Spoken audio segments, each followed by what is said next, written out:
After that, the game went back to the board screen.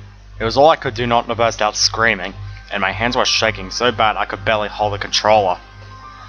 I knew the game was going to test me if I kept playing, but I had no idea it would go so far, or that it was even capable of doing what it just did. I could feel my brain going haywire as I asked myself, did the game just read my mind? That didn't seem impossible, but what the other explanation there was. It was then that I could no longer deny what now seemed obvious. This game is alive, and not only that, it also can establish some kind of mental connection with the player. And yet, I couldn't convince myself to stop playing.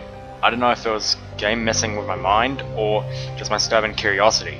But even with the previous relevant, I really wanted to see through the end. Even more than I did before I beat Dementia. Terrifying as it might be, even dangerous, I knew that if I quit playing, I would never be able to stop thinking about it. If I tried to restart the game, it might go back to normal again. How many people ever get to witness something like this firsthand, let alone to be able to take screenshots of the whole thing? Fucked up as it was, this was the experience of a lifetime. But even so, I couldn't take any chances with my health. I had the TV remote right next to me, ready to turn the TV on, just in case if I felt actual danger. And if that didn't work, I would pull the plug out of the wall, or just run out of my room. Surely that would be enough. Whatever the powers the game has, it seemed to be confined to what it can show on the TV and whatever its mental connection could do. The latter was what worried me. I still didn't know what I was dealing with, so I wasn't about to underestimate it. I took a break for a few minutes to calm my nerves, and then it was back to the game. And speaking of TVs, there was a TV screen icon right below the white forest I had just left, and because the first animation was so bizarre, I figured I'd try another to see what happens. Although I expected the same animation, I actually got a totally different one. Weird. The music for this one was the Neptune board music. Fitting, I suppose, since it's a fish man and all. I can't help but wonder what the point of these things are. There was one more TV screen icon, so I figured it out. It must have been a unique animation of its own. I was going to make sure to see what it was before I left Entropy. But then it was time for another level. The gold brick icon was the closest thing, so I went to that, and I started up in a gold labyrinth level. My health and power were refilled. Not sure how or why, but I was glad not to be heading in the unknown nearly dead. I also noticed that my Mothra sprite had shrunk to half its original size. The music was a slow, ominous drum beat, with female vocals kicking about a minute into it, quite haunting. The gold labyrinth itself was normally... I'm not sure how this level would have played out if I was using Godzilla or Anguirus, because flying seemed necessary just to get around this place. Another thing that caught my attention was that when you go left, your monster actually turns and faces to the left. That sounds stupidly obvious, but in the original game you were only supposed to move to the right, so when you try to move left, your monster ended up walking or flying backwards. This level was apparently gigantic in size, because every time I thought I had reached to an end, or thought I was going to end up back where I started, I encountered something totally new. Things like lava blockades, new enemies, and statue faces. And I found one statue face at a dead end with a wide, open stare. The night Melissa died, she had an expression on her face that looked exactly like this the whole time. Even when she got hit by a truck, she still had the same expression. I can't help but feel like something really staring at me from behind the screen when I look at this. I really didn't want to be reminded of that night anymore, so I left the statue almost as soon as I found it. I needed to find an exit anyway, which proved to be no simple task. It felt like this level stretched on forever in all directions. I must have wandered around for the level at least 15 minutes before I finally saw something. It was a creature that wasn't gold, seemingly the only one of its kind in the level. Lacking any kind of hover ability like the other creatures, it just walked back and forth on the platform. But it wasn't long after I found it that a flying machine swooped down and grabbed it, and then flew off with it. The machine apparently had not seen me, so I decided to follow it to see where it was taking the creature. The machine stopped at a room with a large cauldron-like object in the center. The machine hovered over to the cauldron and it dropped the creature into it. The creature emerged from a hole in the cauldron side, now adorned in the same gold color as everything else. The machine flew off. I'm not really sure what to make of this, but I'm glad I came upon it, because I found the exit soon after. When I got back to the board, I realized that the bosses hadn't moved at all. A bit odd, but it didn't bother me. It made planning my route for Entropy easier. There were still two new icons to explore, the Indigo Cliffs and a black version of the Labyrinth. Since there were only 3 black Labyrinth icons, which were surrounded by the bosses, I played the Indigo Cliffs first. It was a lot like the Blue and Green Mountains. The level graphics design with the same shredded look to it. There's also a recolor of the clouds and moon from the Toxic Waste dump. The music. if you can call it that, was merely a deep rumbling noise. One of the first things I encountered were these multicolored creatures with big heads emerging from a small cave on the ground. They all made a synchronized shaking sound, and they walked to the right in a group of after emerging from the cave, ignoring me. Having no other way to go, I followed them on their route. More and more emerged from the cave until the group had about 100 creatures. Eventually the pathway ended in a cliff. I was shocked to see that upon reaching the cliff, all the creatures began jumping off into the abyss. I've seen enemies walk off cliffs before, but I've never seen NPCs commit mass suicide like this. Very uncertainly way to start a level. I continue on, flying over various strange animals like the ones shown here. Another group of multicolored bobbleheads was jumping up and down, only to be snatched up by large birds, which I'm fairly certain are sprite versions of the giant condor from Godzilla vs. the Sea Monster. I defeated some of the condors in battle, but it bothered me that these bobbleheads seem to be so eager to die. If the game itself is alive, perhaps the creatures in these levels are also alive, and some have very unhappy lives, if this behavior is any indication. But what provokes them to this? In the back of my mind, I almost suspect that the glowing moon in the sky is the reason.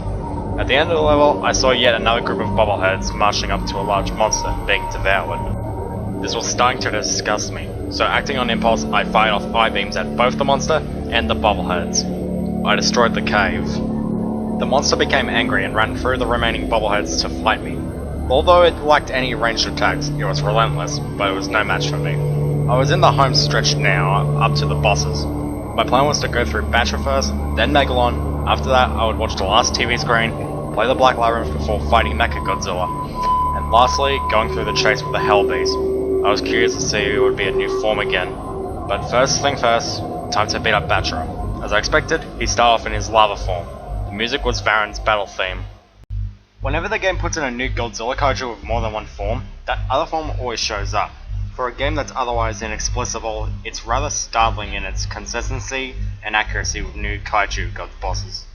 The fight started off simple. Lava Batra fought in a similar fashion as Magomed did, charging back and forth and occasionally firing off lightning from its horn.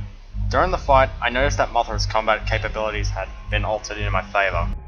The I-beams did 2 times as much as damage as they did originally, now they were as strong as Godzilla's punches. The poison powder was similarly improved. It also did this nice thing, where it actually hit an enemy when you used it. In the original game, even though Mothra could fly, she was unable to fly over an opponent. You would get knocked back the same way as if you just ran straight into them, which was extremely annoying, but not that anymore. I could change direction and fly around, which was a big help because fighting Imago Batra is much like fighting a clone Mothra. Although Batra is distinctly faster and stronger, no longer impeded by its slow-moving lava form, Imago Batra was a fearsome opponent. Although it lacked the horn lightning, it now had a new, more powerful I-beam. Batra could change direction just like I could, so this battle involved a lot of flipping and flying around. It was pretty damn fun, to be honest. So after defeating Batra, I was excited to see what Megalon would look like. But first, I went through an Indigo Cliffs level, and shot through a lot of creatures for health power-ups.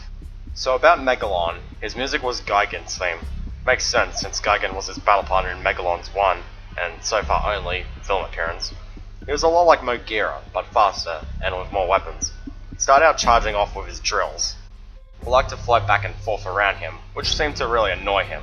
After a few seconds, he'd step back, turn around and start spitting out grenades.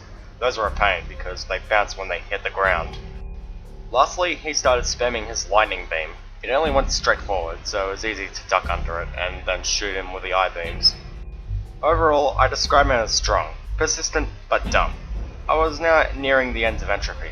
I had just taken down Megalon, and I started up the last TV screen to see what I'd get this time.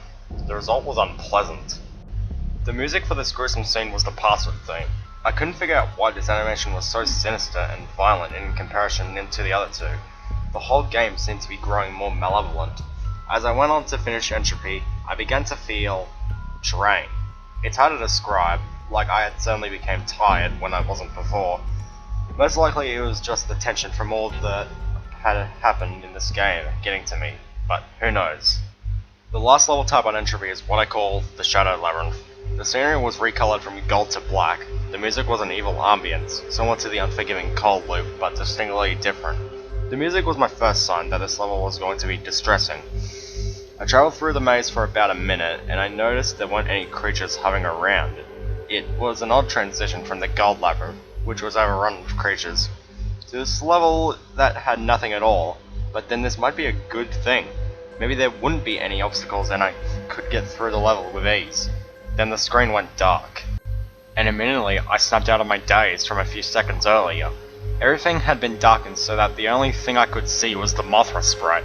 I couldn't tell where I was going, and I ended up frankly running into walls.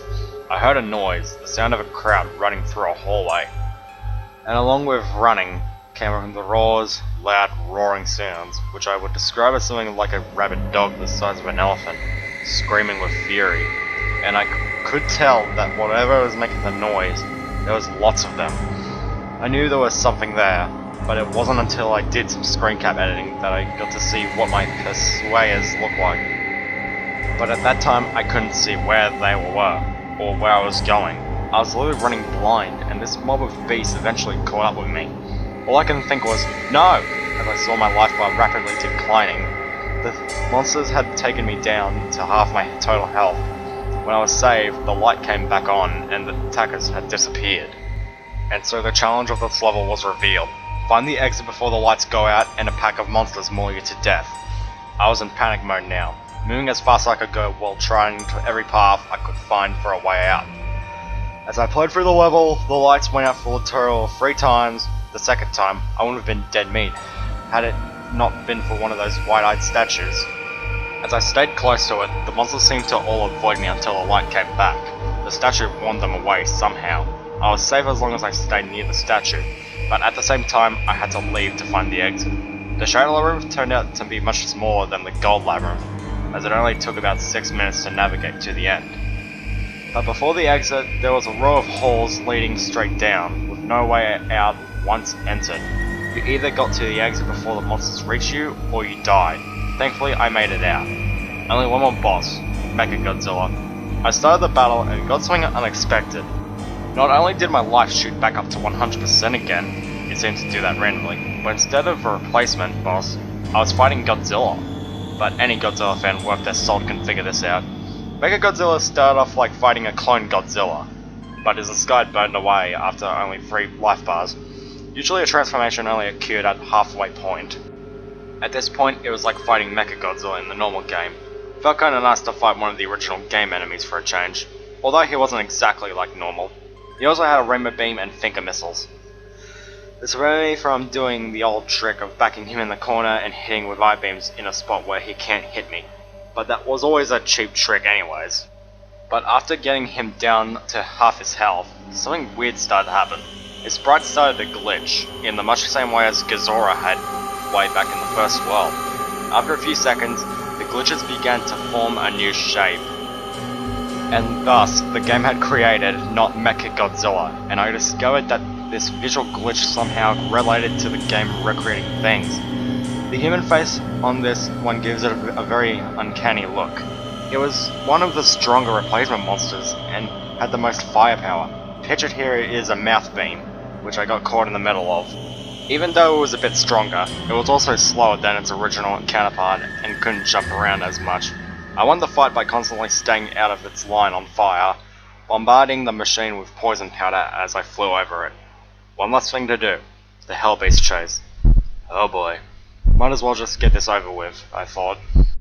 The Entropy End chase ended up being exactly what I was afraid it would be, a labyrinth level. All the other chases, although difficult, were extremely straightforward. You just had to run to the right and not get touched. But this took all similarly out of it. There was no telling how big this labyrinth would be, or where the exit was. And now, not only did I have to constantly backtrack to find my way out, I also had to avoid getting one-hit killed by the red monster. And for those first 30 seconds, it didn't show up, but I knew it would. And as I started picking up the pace, I heard a loud flapping noise. And there it was, in a flying form. It flew with bat-like wings and was as fast as relentless as ever. For reasons already stated, this was probably the most nerve-wracking of all. The end chase, and such as I had to keep my focus on the game and not taking screen caps. However, I did take one of the red monsters doing something I found interesting.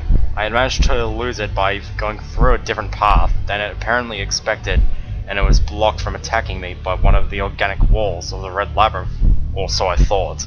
It tried clawing through the wall for a second before opening up its mouth and tearing the wall apart with the intestine jaws. But those brief milliseconds that the monster was held back might have been the key to me finding the exit. The path to exit was long and complex, but from what I remember I went up and then back towards the left. I'm still not sure why I chose that particular way, just a lucky hunch I suppose. I was sweating profusely, but my luck had saved me yet again. I hoped that it wouldn't run out before I finished the game. There were only 2 more worlds to go. Next was the penultimate world called Exodus.